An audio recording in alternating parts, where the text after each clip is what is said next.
Now, that is the best way to start a conversation because you're not asking them for their goals, for their challenges, so you can make them an offer. You're literally inviting them to have a real conversation. We're beyond the point where we feel like we have to prove something.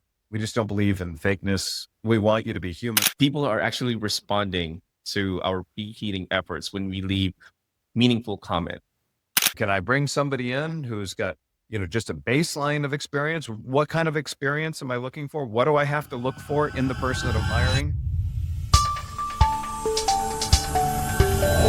Hey, ladies and gentlemen, welcome to another episode of the Beyond Seven Figures podcast. With me today is the man, the legend, Jerson.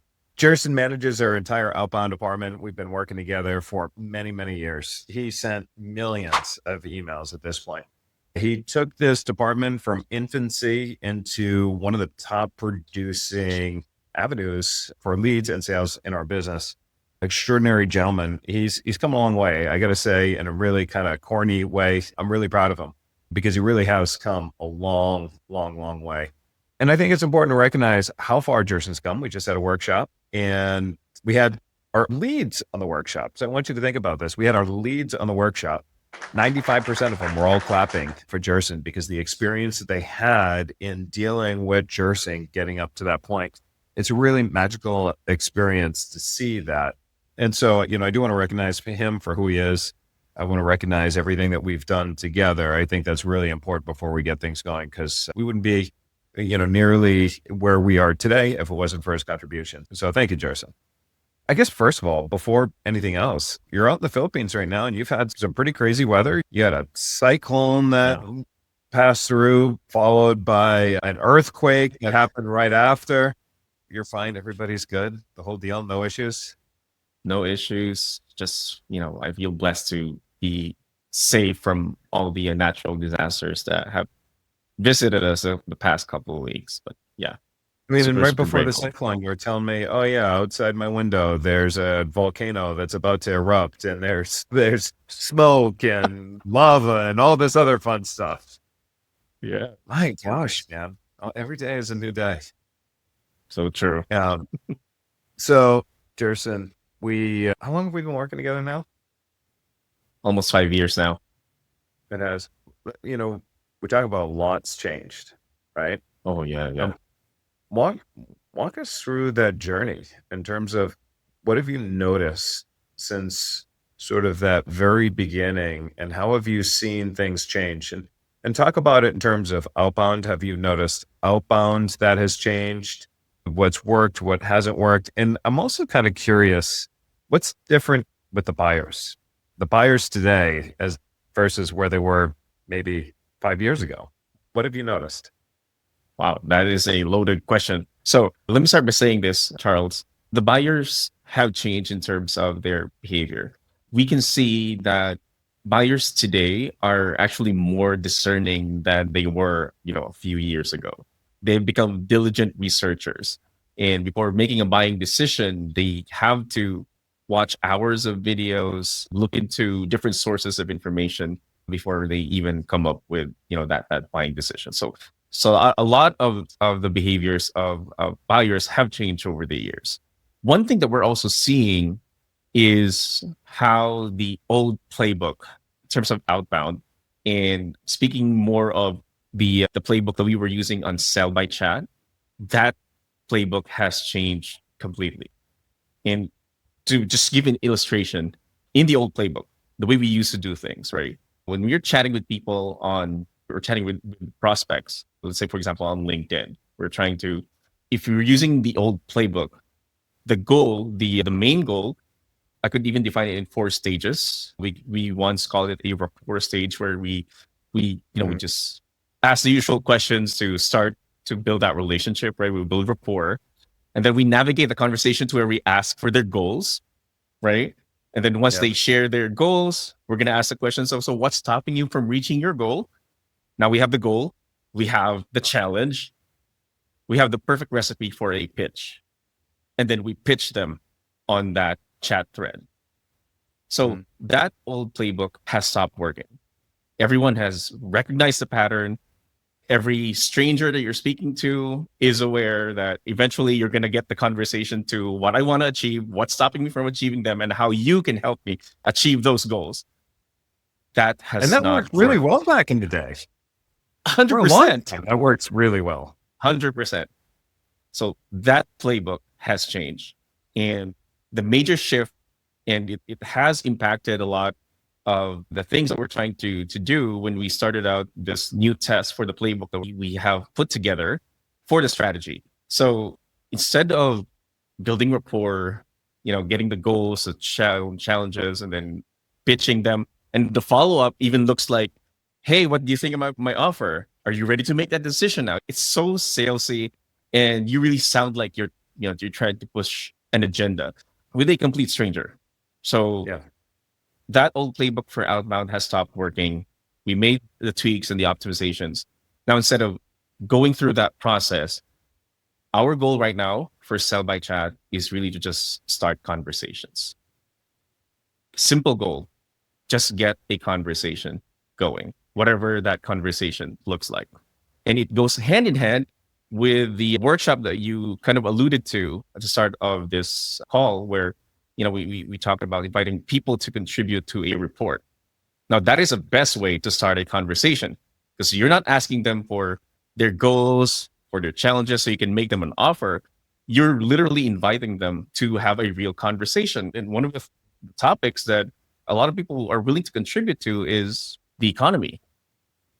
Everyone wants to talk about the economy, how it's going and whatnot. So we have used that as a leverage to where our Sell by Chat strategy, on top of that research strategy that we're doing, allows us to start conversations seamlessly. It's almost a natural progression of how things are, because it's a relevant discussion to have. And people are more open to respond to that. We've seen a huge increase in our response rates, and people are more engaged. Instead of you asking them, so what are you trying to do? What's stopping you and whatnot? Let's have a real conversation. What are you And seeing there's in the some economy? numbers around it, just so that people understand. Like, I want them to compare it against maybe something they're trying right now. On average, would you say, how many appointments do you set in every single day? So we're averaging 2 to 3 appointments per day. It was higher at one point. 2 to 3, but it was higher at one point too. For most people, if they said 2 to 3 appointments a week, they'd pretty much be doing backflips, right? And you're doing 2 to 3 appointments every single day. Yeah. So I was saying response rates, that has increased a lot. When before we're looking at 30, 35 to 40% response rates, now we're at 85 to 87. We literally doubled our responses, because we're not asking people, how they are or what they're trying to achieve. We're asking them what their thoughts are on real and relevant things. Yeah. And that's how we have increased that. And when response rate increase, obviously number of conversations increase, and we're just seeing better results now with our Sell by Chat campaign. Folks, I want you to think about this for a minute, right? So we're talking about 87% response rate, 2 to 3 appointments every single day and whatnot. That doesn't happen by accident. And what you see on the surface is only the start not the start. It's only a part of the strategy is what you see on the surface. The stuff that goes on actually in front of that you don't see. It's what we call our preheating that you don't see. And so that is a really important part of any type of outbound strategy. It's something that we developed back in, I think it was 2021, if I can remember correctly, Jerson, when we first started really developing this preheating strategy.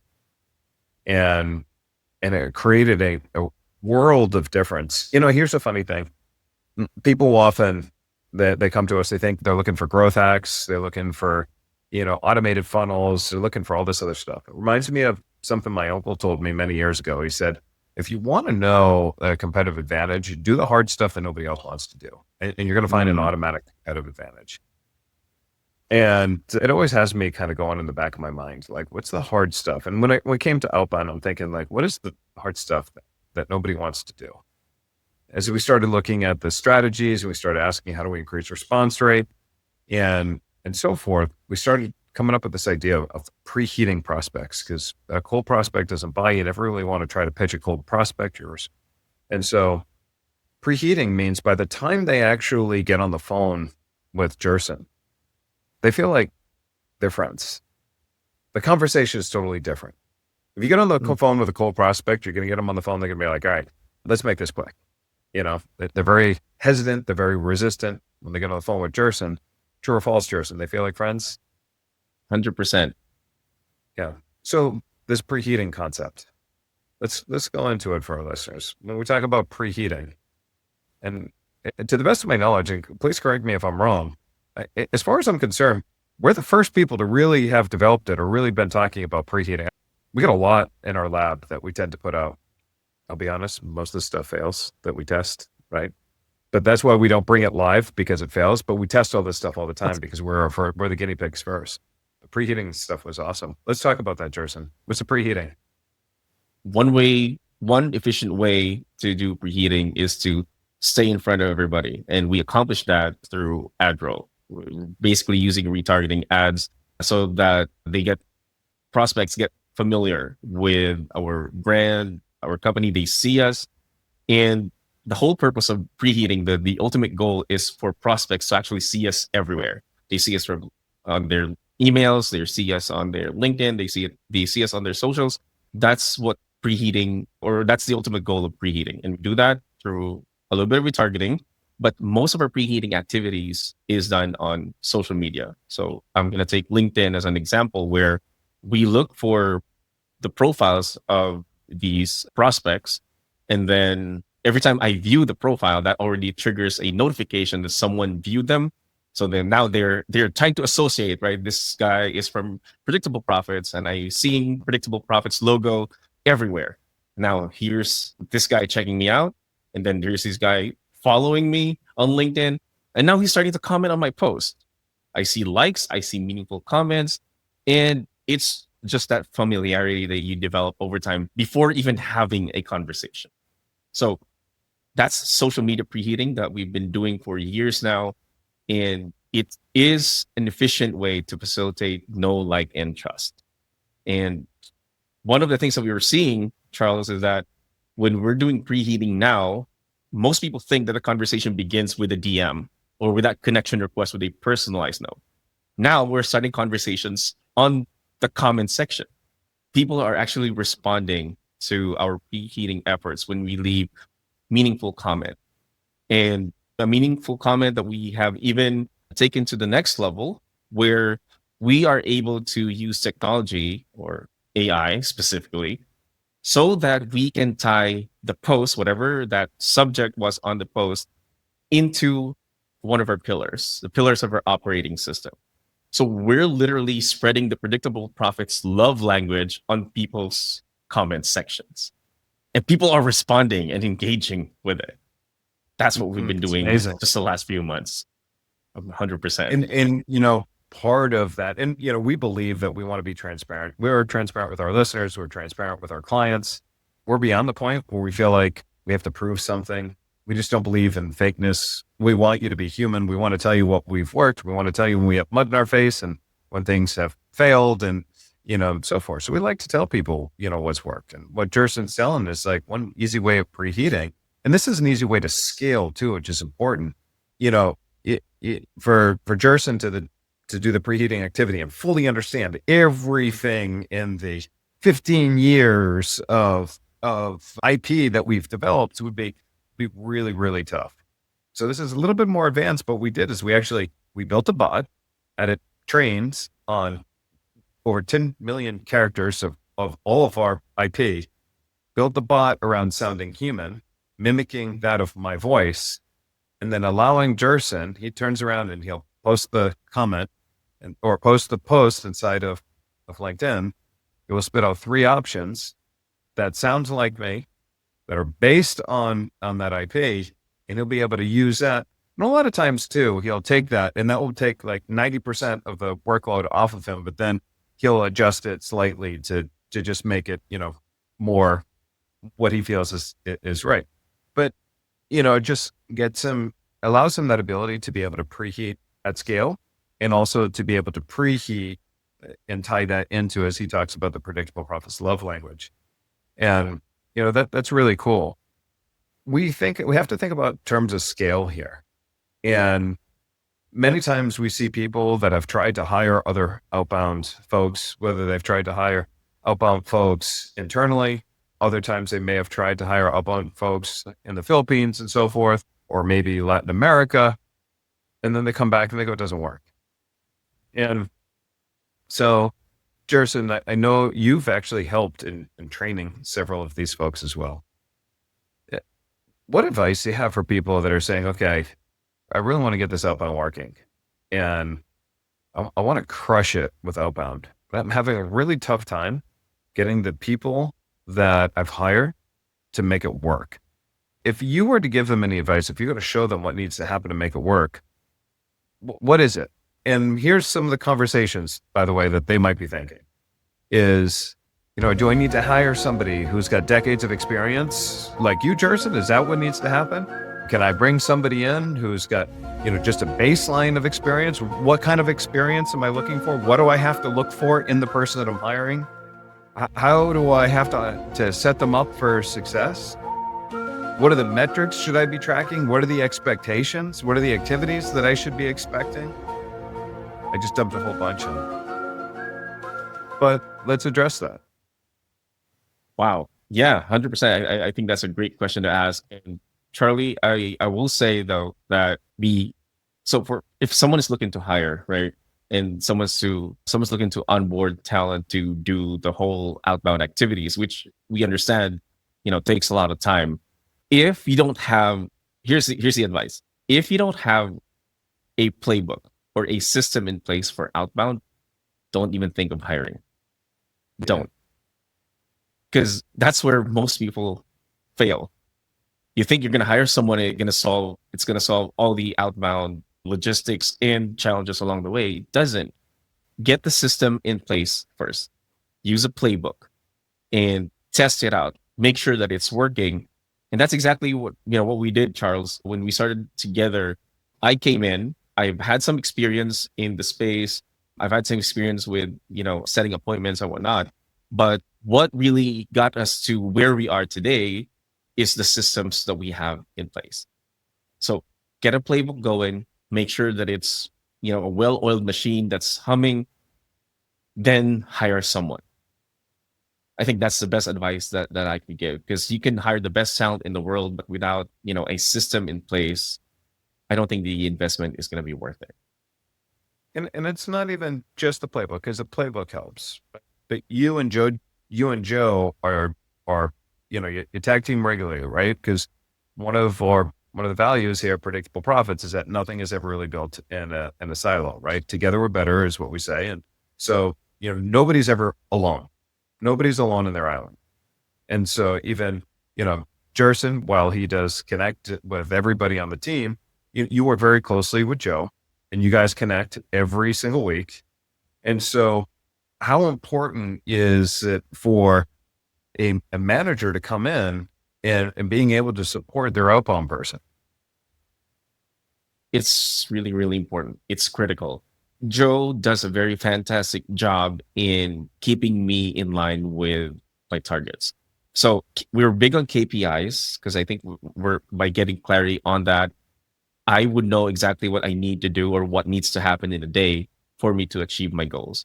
And I can focus on activities that actually move the needle. So a manager like Joe, keeping me accountable, giving clarity and direction on what we should be achieving for the day, for the week, for the month. It just, it has been quite a journey working with him because he does have that unique personality and he's just able to push me and he's able to motivate me, get me to a point where I can really, really reach my targets, my goals. And if it comes to a point where I need support, it's good to always have a manager who's willing to go and play full out in terms of supporting my efforts.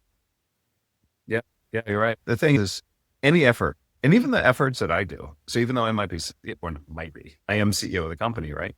Even though I'm CEO of the company, I like to bring somebody else in from the team to work together because being able to say, okay, this is what we're going to do and let's work together and I want to report to you. So it's another level of accountability.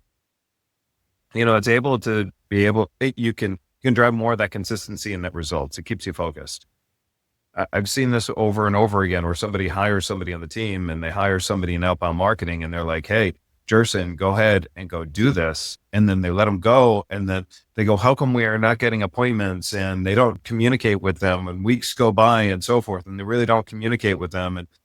And you're not going to get good performance that way. Any performance, when you look at an individual, there's two sides of the coin. 50% is the person and 50% is the management. You need management to be able to support them.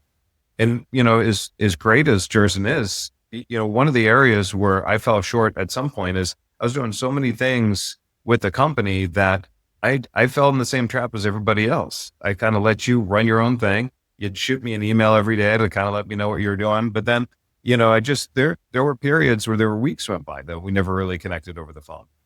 But your performance elevated and went to a whole new level when you were communicating weekly. And there's just something about taking people out of a silo and working in collaboration that really does elevate people. And so that's number one. And also anytime there's a level of accountability for all levels of the team, that's why people often hire coaches, right? That's why we have a lot of clients that will hire us, even though they're high performing folks. I mean, we've got people doing 9 figures a year that I work with that simply just say, look, I need somebody else just to have this conversation with, hold my feet to the fire. Like, that's okay. But, as you bring in, these different people, you have the KPIs, you measure, you're able to help spot different opportunities that they might not be seeing, you're going to increase the level of performance.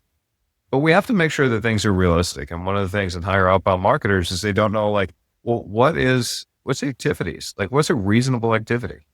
So Jerson, let's go through like reasonable activity. So what do you do every day? What are the activities that you do every day as it comes to outbound? And if you were to give our listeners some concrete expectations they can have their outbound person doing every day, what are the levels that they should be paying attention to? So for me, since I do this all day long, 8 hours, and I got to figure out a way to get you to work 12. I'm just kidding. It might be different for other companies, or at least the scale and the scope of the campaign is a little different. But for me, since I'm doing this, for the full 8 hours, I have a daily target of 40 new messages. So 40 new messages, 40 new profiles. And again, with all the tools and all the systems that we've created, that allows me to just continually build momentum, start more conversations every single day. And people reply in their own time. They don't just buy in their own time, they also reply in their own time. So what's important for us is we need to have a certain activity level every single day to continually, build up that momentum until we get a ton of replies where it's hard for us to manage. And that's a good problem to have, right? So Charles, to answer the question, if there's a standard for us, it's 40 new profiles and 40 new messages every single day for me. And that's the starting point always. My priority is to make sure I hit that number, because everything else depends on that. The number of replies will always depend on the number of conversations that I have started, and consistently doing that builds the momentum and gets us to the 2 to 3 appointments and even more per day, because it has a that also, by the way, that also doesn't include the time that you spend preheating, right? Because you're also preheating. What that also doesn't include is the appointments that you have every single day, because we run this market research campaign. So Jerson manages that. So he interviews the prospects. So he'll interview the prospects and he'll have those conversations. That also doesn't include the times we ask you to be involved in a team meeting, or you also jump in our office hours sessions on Tuesday with our clients. You jump in on our growth accelerator sessions that we have with our clients on Thursday. So you're very active among many different areas of the business. So now there's a reason why we do this, by the way, folks, because even though Jerson is in outbound marketing, Jerson is actually a catalyst for growth within the organization as well. And so what we found is part of a cultural thing is that, look, if somebody is doing the same thing over and over and over and over again, and they never get a chance to kind of like to do something different to, have a little fun, join different types of conversations, they're going to burn out quickly. So it's really important, like every once in a while, like bring them into the different levels of conversations and allow them to just kind of step out of what they're doing in their existing day to day. Cause especially with outbound, it can be exhausting following the same process, over and over again. And so by bringing him into other conversations and showing him where he could add different value and whatnot, it just kind of makes things a lot more exciting and enjoyable. And every member of our team is a catalyst for growth. So what I mean by that is many coaching organizations, you have the opportunity to work with one person. You work with your coach and you don't get a chance to work with anybody else, and you expect your coach to give you all the answers. What we do is a little bit different in that when you come to work with us, not only do you work with a coach, but if you have a question about outbound, then you get to speak to Jerson. Jerson will tell you exactly what's working, what's not working, analyze it. You got a question about the copy that you're writing, you talk to my copy guy. We've done likely over $1 billion, together with my copy guy. Got a question about operations, talk operations. Got a question about leadership, talk leadership. So you have that opportunity to talk with the people that are doing this every single day. And Jerson is that catalyst, but there's a beauty behind it. And it goes even way deeper. Now, Jerson probably doesn't even know this. So I'm going to reveal my deep, dark, dirty secret to why I have Jerson doing this, right? When you tie your shoes, Jerson, when you tie your shoes in the morning, do you have to think about what you do to tie your shoes? No. Yeah, I mean, you've developed such a level of unconscious competence that you've probably, to some degree, maybe forgot what you do when you tie your shoes, right? You do it, and you're probably having a conversation with one of your kids or your wife or something at the same time that you're tying your shoes, right? But then when it comes time to teaching your children how to tie their shoes, now all of a sudden you start paying attention. What am I doing? How did I do it? What's working and what's not working? By putting you in a situation now where you are forced to share what you do every single day with the board of directors members, you're taking your unconscious competence, you're bringing it back to conscious competence, reminding you what you do, which then allows you to go back into what you do and start thinking, is there a way that I can make this better? Which is part of what ignites that innovation as you come back and you're like, hey, I was thinking about something. What if we do this instead? And it keeps this cycle of dipping into unconscious back to conscious. That's why, there's this saying that I don't agree with, that they go, people who teach can't do, or something like that. You know what I'm talking about, Jerson? You probably heard something like that. Yeah. They teach because they can't do it, right?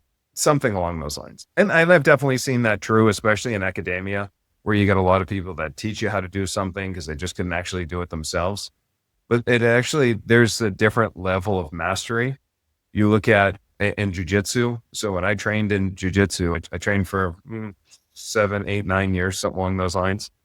And at some point I started teaching a class. And it wasn't until I started teaching the class that I was like, oh, this is what I do. Oh, this is how I position my arms or my elbow or my hands. Cause I started paying a lot more attention as I started to show others how I did it. And the same thing, like when you give the people in your organization the opportunity to teach, the opportunity to onboard others, the opportunity to collaborate, they're going to take that unconscious competence and they're going to bring it back to confidence. And when you got people like Jerson that is always striving to be better day after day, then as they bring it up and they talk about some of the challenges, it inspires them to go back, try to solve it so they can come back to the conversation again and be able to show, I've got some more ideas. So that's my big, deep, dark, hidden secret, Jerson, that I don't know if I've ever shared that with you before. Never. It's the first time I'm hearing it. But that's actually why every member of the team is part of all the conversations, right? Because it brings it back to conscious competence and then teaching and creating that mastery and so forth. It's a really cool part. eventually what happens is, and this was what happens to me, you do this enough and you say something because you've got so much unconscious competence. You say something, it almost feels like you're channeled. Like you say it and you're like, oh my God, that's why. And then you start to write it down, things that you said, like it's the first time you've ever said it. Does that ever happen to you? Yeah. Pretty Does. wild. Yeah, pretty wild. Jerson, now, where do you think the future of outbound is going? Wow. Yeah, let's talk about that for a little bit. So outbound is definitely changing. I've just shared earlier how we had to rewrite the playbook, and instead of trying to pitch people on the DMs, what we're trying to do now is we're starting conversations. And I think it's just gonna continue going forward. And the the most common question that we get, Charlie, every time we share the strategy of reheating, why we slide into the DMs and start conversations. The most common question we get is, so how exactly are you going to sell these people? If that's all that you're doing, you're just going to start conversations. What's the next step? How do you get that conversation into a sale, right? Because that's what we're doing here. It's outbound, and this is where I think the shift really is going to be happening wildly in the next few months or maybe a few years. When we start conversations, the next step that we want to take it to is consumption. Or when I say that, I mean content consumption. So every time we have conversation with anybody, our goal is to always move them forward to more consumption. We talked about the report that we put out where we ask people to contribute. That report in itself is a consumption piece. They consume that, they see more value. The content that we have there facilitates know, like, and trust. So the more authority that we're building for them without us having to force it on them. We invite people in workshops, consumption, right? And it's almost easy when you leave with conversations, it's not so awkward to tell someone, hey, we previously talked about, economic shifts. You know what? We're doing a workshop on that, how to navigate it, how to diagnose your business to see exactly where you're at, how you're going to pivot, how you're going to improve things. We talked about this. Now we're going to talk about it a little bit longer in a workshop, an interactive workshop format. It's a natural progression because you lead with conversation and then you optimize for consumption. So I think this is where outbound is heading. I think you stick to the old playbook of just trying to pitch people by knowing their goals and their struggles. I don't think we're going to see results in that any longer. But I think where it's all headed to is when we offer more consumption pieces in a very conversational way. Like, we can talk about outbound. We can share, we can compare notes. What's working for you? What's not working for you? I'll share my notes. And it's just getting that conversation. And the more they consume, our favorite words, consumption drives conversion. You're right. And that's the step that we want to take it to. We want them to consume enough to where it gets to a point where, you know what, I think I need to be working with you. Because I've received a ton of value from our conversations. And I can only imagine what I can achieve if we start working together on at a very intimate level. So consumption drives conversion. We're optimizing not for conversions, we're optimizing for content consumption. I think that's where outbound is headed. So for us, for predictable profits, that translates to the workshop that we do. That translates to our daily business videos, our weekly emails, even our social posts. Everything is geared towards consumption. And we see different people in the pipeline in their different consumption journeys.